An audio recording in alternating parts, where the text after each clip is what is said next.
जो हमने पढ़ा कोलॉइडल सोल्यूशन के काफी टाइप्स होते हैं, उन टाइप्स को जानना, पहचानना और अच्छे से समझना बहुत जरूरी है। तो ये सारे एग्जाम्पल्स है कोलॉइड के, तो आप लोग लिखेंगे ऐसे एग्जाम्पल्स ऑफ कोलॉइड्स। और ये पूरा टेबल बहुत इंपॉर्टेंट है, ये पूरा टेबल ही बहुत ज्यादा इंपॉर्टेंट है और उसको याद रखना एग्जाम्पल्स के साथ बहुत ज्यादा इंपॉर्टेंट है। ठीक है, तो डिस्पर्स फेज और डिस्पर्सिंग मीडियम के हिसाब से भी बहुत इंपॉर्टेंट है, उसका टाइप, उसको क्या बोलते हैं और उसका एग्जाम्पल। ठीक है, तो जब डिस्पर्स्ड फेज लिक्विड है और डिस्पर्सिंग मीडियम गैस है, मतलब जब लिक्विड के पार्टिकल्स गैस में घुल रहे हैं, इसको ध्यान से समझिएगा। डिस्पर्स्ड फेज क्या है, वो पार्टिकल्स जो प्रेजेंट होते हैं, और डिस्पर्सिंग मीडियम क्या है, जिस मीडियम में वो घुल रहा है। तो जब लिक्विड के पार्टिकल्स गैस में घुलते हैं तो वैसे टाइप के कोलॉइड को हम लोग बोलते हैं एरोसोल। एरोसोल, और उसका एग्जाम्पल क्या है, फॉग, क्लाउड और मिस्ट। ठीक है, दूसरा है सॉलिड, जब डिस्पर्स्ड मीडियम है और डिस्पर्सिंग मीडियम जब गैस है। इसका क्या मतलब, सॉलिड का पार्टिकल्स जब गैस में घुल रहा है, इसको भी हम लोग बोलते हैं एरोसोल। और इसका एग्जाम्पल है स्मोक या ऑटोमोबाइल एग्जॉस्ट, यानी कि जो गाड़ी या ट्रक्स, व्हीकल्स के पीछे से धुआं निकलता है वो। ठीक है, फिर डिस्पर्स मीडियम गैस और डिस्पर्सिंग मीडियम लिक्विड, मतलब जब गैस के पार्टिकल्स लिक्विड में घुल रहे हैं उसको हम लोग बोलते हैं फोम।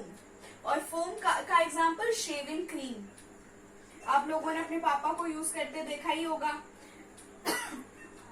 फिर है नेक्स्ट, जब डिस्पर्स्ड फेज है लिक्विड और डिस्पर्सिंग मीडियम भी है लिक्विड, जब लिक्विड के ही लिक्विड में घुल रहे हो पार्टिकल्स, तो उसको हम लोग बोलते हैं इमल्शन।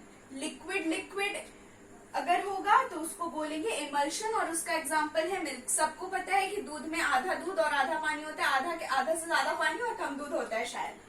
ठीक है, नेक्स्ट है सॉलिड लिक्विड। सॉलिड है डिस्पर्स्ड फेज, डिस्पर्सिंग मीडियम है लिक्विड, मतलब सॉलिड के पार्टिकल्स लिक्विड में, उसको बोलते हैं सॉल, जिसका एग्जाम्पल है मिल्क ऑफ मैग्नीशिया या MgOH2 या तो मड यानी कि मिट्टी। Next gas, next dispersed phase है गैस, डिस्पर्सिंग मीडियम है सॉलिड, मतलब जब गैस के पार्टिकल्स सॉलिड में घुलते हैं तो उसको बोलते हैं फोम। गैस लिक्विड को भी बोलते हैं फोम और गैस सॉलिड को भी बोलते हैं फोम ही। ठीक है, मतलब गैस में कुछ भी घुले उसको फोम बोलेंगे। और गैस सॉलिड का एग्जांपल है स्पंज। स्पंज एक सॉलिड होता है, उसको दबाएंगे उसके अंदर गैस होता है, सबको पता है, तो इजी एग्जांपल स्पंज।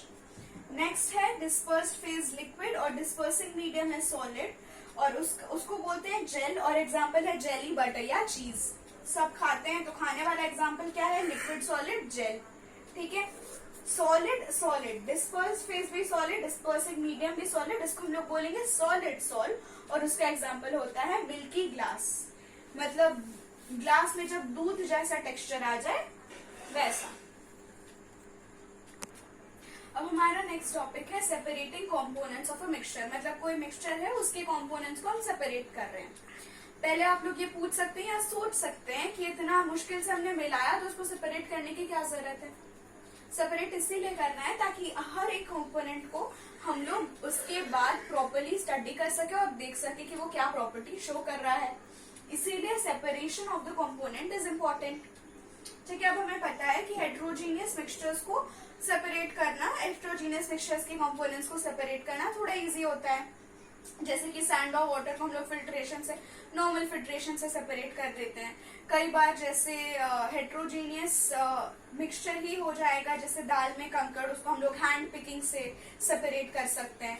तो फिजिकल मेथड से नॉर्मली हेट्रोजीनियस मिक्सचर्स को हम लोग बहुत बारी सेपरेट कर सकते हैं, और फिजिकल मेथड्स जैसे कि हैंड पिकिंग, फिल्ट्रेशन या सीविंग।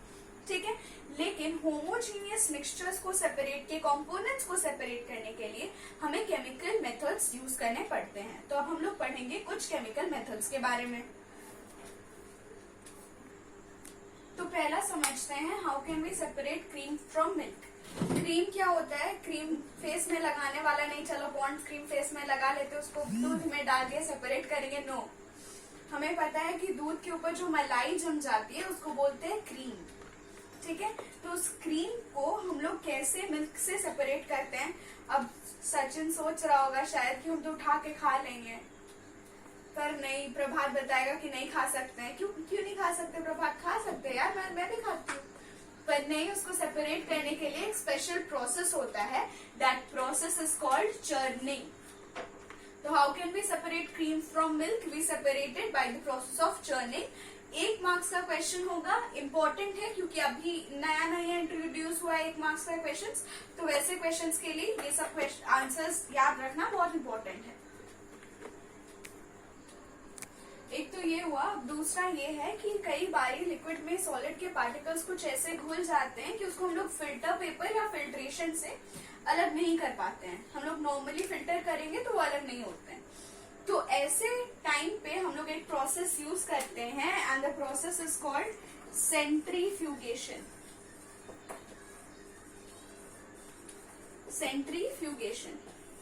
अब इस सेंट्रीफ्यूगेशन में क्या होता है, इसमें से जो ऑब्वियसली कि एक मिक्सचर है तो 2 टाइप का पार्टिकल होगा और दोनों में से वो पार्टिकल जो ज्यादा डेंसर है, डेंसर मतलब आपने लास्ट चैप्टर में ही डेंसिटी पढ़ा था, जिस पार्टिकल की डेंसिटी ज्यादा होती है उसको हम फोर्स करते हैं ताकि वो नीचे सेटल डाउन हो जाए.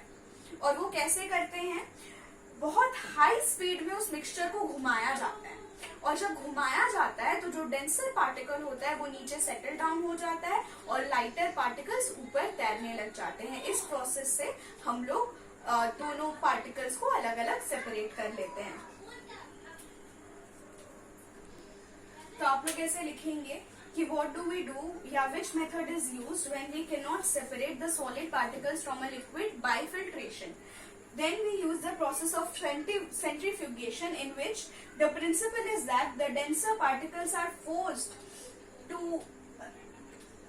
to go and settle down at the bottom and the lighter particles stay at the top when spun rapidly. बहुत जोर से घुमाया जाता है तो जो डेंसर पार्टिकल्स होते हैं वो नीचे सेटल डाउन हो जाते हैं और लाइटर पार्टिकल्स ऊपर रह जाते हैं और इस प्रोसेस को हम लोग बोलते हैं सेंट्रीफ्यूगेशन. एक बार सबको ध्यान देंगे प्रिंसिपल के स्पेलिंग पे, PAL नहीं PLE. PAL होता है स्कूल वाला प्रिंसिपल जो हमें मारने डांटने आता है, हेड मास्टर. पर यहाँ पे होता है प्रिंसिपल जिसका मतलब होता है कि किस ऑब्जेक्टिव पे वो काम कर रहा है.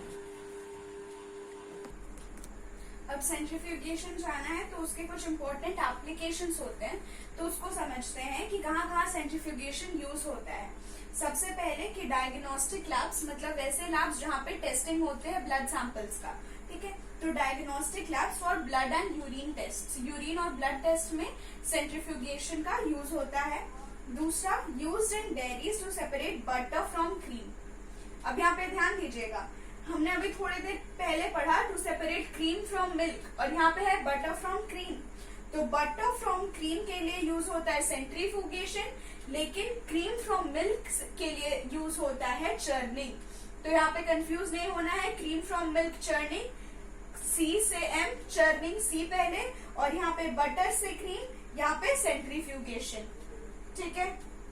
नेक्स्ट है used in washing machines to squeeze out water from the wet clothes. तो कपड़े वॉशिंग मशीन में कपड़े सुखाते भी है तो वाटर को स्क्वीज आउट करने के लिए भीगे कपड़ों में से सेंट्रीफ्यूगेशन यूज होता है. अब नेक्स्ट है क्रोमैटोग्राफी. तो क्या है क्रोमैटोग्राफी, एक बार डेफिनेशन पढ़ते हैं. It is the technique used to separate a mixture by passing it in a solution through a medium in which components move at different rates. Definition पढ़ लिया, शायद ही कुछ समझ में आया होगा. अब मैं इसको समझाने का कोशिश करती हूँ, फिर दोबारा आएंगे इस डेफिनेशन पे और फिर आप लोग देखिएगा कि आप लोग को समझ में आ रहा है कि नहीं. अब एक डाई होता है, ब्लैक डाई, ठीक है, पर वो ब्लैक डाई सिर्फ एक ब्लैक कलर से नहीं बना होता, वो 3-4 डिफरेंट कलर से बने होते हैं. तो जब हमें किसी डाई से कलर सेपरेट करने होते हैं तो जो प्रोसेस हम लोग यूज करते हैं दैट इज क्रोमैटोग्राफी. अब इस क्रोमैटोग्राफी में क्या होता है, हम लोग एक बाउल लेते हैं या कटोरा लेते हैं जिसमें फिल्टर पेपर हमने डाल दिया, एक लाइन खींचते हैं, उस लेवल तक वाटर है और उसके बाद हमने फिल्टर पेपर डाल दिया. उस फिल्टर पेपर पर लाइन के ऊपर हमने डाई डाला. ये बाउल है, बाउल में हमने वाटर लिया है, उसमें हमने डाला फिल्टर पेपर. ठीक है. फिल्टर पेपर में यहाँ हमने लाइन खींचा और उसके ऊपर हमने डाला ब्लैक डाई, उसके ऊपर हमने डाल दिया ब्लैक डाई. ठीक है. अब धीरे धीरे वाटर का लेवल राइज होगा, वाटर का लेवल राइज होगा तो यहाँ पे फिल्टर पेपर पे भी राइज होगा, तो ये ब्लैक डाई तक पहुंचेगा। अब जैसे ही वो ब्लैक डाई तक पहुंचेगा, वाटर के साथ इस ब्लैक डाई में से कलर्स सेपरेट होने लगेंगे अलग अलग। ब्लू डाई, सपोज मान लेते हैं कि वो ब्लू, ग्रीन और ब्लैक 3 कलर का बना है, तो ब्लू डाई सबसे पहले सेपरेट हो जाएगा, फिर उसके बाद ग्रीन कलर सेपरेट हो जाएगा, फिर उसके बाद ब्लैक कलर सेपरेट हो जाएगा। क्यों? क्योंकि तीनों अलग रेट से चलते हैं। तो जैसे जैसे पानी ऊपर आया, सबसे पहले ब्लू सबसे ज्यादा रेट से चलता है, तो ब्लू सबसे पहले सेपरेट हो गया, फिर ग्रीन उससे धीरे, तो ग्रीन सेपरेट हो गया और तीसरा ब्लैक सेपरेट हो गया। ठीक है, अब इस फिल्टर पेपर का मैग्नीफाइड इमेज देखते हैं। ये सपोज है फिल्टर पेपर, यहाँ पे था लाइन, ठीक है, यहाँ पे थी हमारी ब्लैक डाई। अब जैसे जैसे वाटर का लेवल राइज हुआ, तो वाटर के साथ यहाँ पे सपोज वाटर का लेवल फिल्टर पेपर पे भी भीगा वाटर के साथ और यहाँ पे पहुंच गया। ठीक है, अब जैसे यहाँ पे पहुंचा, धीरे धीरे कलर भी इसके साथ ऊपर उठने लगता है, कलर भी ऊपर उठने लगता है। अब एक टाइम आता है जब ऐसे ब्लू अलग हो जाता है, ग्रीन अलग हो जाता है और ब्लैक अलग हो जाता है। तो this is how we get 3 separate colors. And why do we get 3 separate colors? Because they all move at different rates. इससे क्या क्या फायदा हुआ? एक तो हमें 3 अलग कलर मिले, जो हमें पता नहीं था कि पहले 3 अलग कलर का प्रेजेंस था। 3 अलग कलर मिले, अब 3 अलग कलर पे साइंटिस्ट को अलग से वर्क करने का मौका मिला कि वो लोग सेपरेटली एक कलर पे वर्क कर सकते हैं, जिसके लिए हम लोग सेपरेट कर रहे थे, याद करो, that was our motive for separation. ठीक है, अब इसके डेफिनेशन पर दोबारा आते हैं और देखते हैं कि अब हमने जो बोला वो हमें प्रॉपरली समझ में आया कि नहीं। तो chromatography is a technique which is used to separate a mixture by passing it in a solution.